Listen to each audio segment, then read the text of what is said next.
ઉનાળાની સિઝનમાં ચોમાસા જેવો માહોલ રહી શકે છે। માર્ચના અંત અને એપ્રિલ મહિનામાં વરસી શકે છે વરસાદ।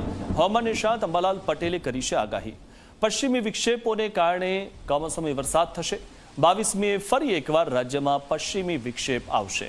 25મી થી 28મી દરમિયાન બીજો પશ્ચિમી વિક્ષેપ આવશે, ત્યારે 10મી થી 20મી એપ્રિલ દરમિયાન પણ વરસાદ થઈ શકે છે।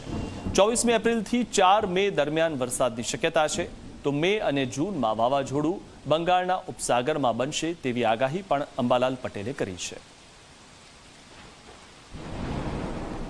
રાજ્યની અંદર કમોસમી વરસાદ અને ભારે પવન ફૂંકાયો છે, ત્યારે આપણી સાથે રાજ્યની અંદર જે રીતે હાલ આગામી દિવસોમાં કેવી હવામાનની સ્થિતિ રહેશે તેને લઈને જ વાતચીત કરવા માટે અંબાલાલ પટેલ જોડાયા છે।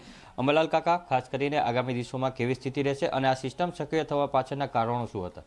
આ સિસ્ટમ સક્રિય થવાના પાછળના કારણો આપણે જોવા જઈએ તો પશ્ચિમી વિક્ષોભ જે દેશના ઉત્તરીય ભાગોમાં, ઉત્તર ભારતમાં આવતો હોય છે, ઉત્તરીય પર્વતીય પ્રદેશોમાં મેડિટેરિયન સીમાથી આ વહન ઉઠતું હોય છે, ભૂમધ્ય મહાસાગરમાં અરબ કન્ટ્રીમાંથી આવતું હોય છે, તે મુખ્ય કારણ હતું।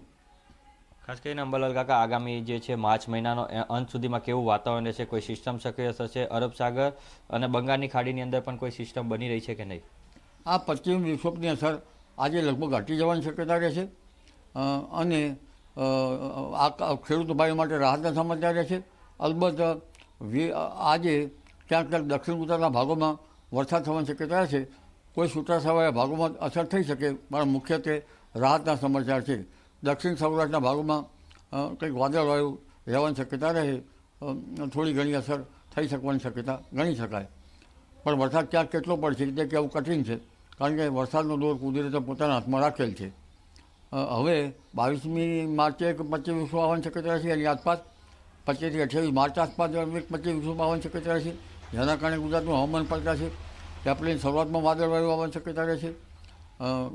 10મી એપ્રિલથી 20મી એપ્રિલ વચ્ચે હવામાનમાં પલટો આવશે, જેના કારણે પ્રી મોન્સૂન એક્ટિવિટી શરૂ થશે।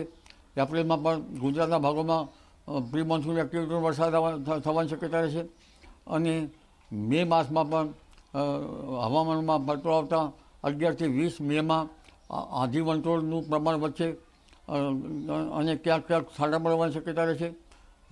17મી મે આસપાસ સમુદ્રમાં ઉત્પીડન થશે અને વાવાઝોડા થવાની શક્યતા રહેશે।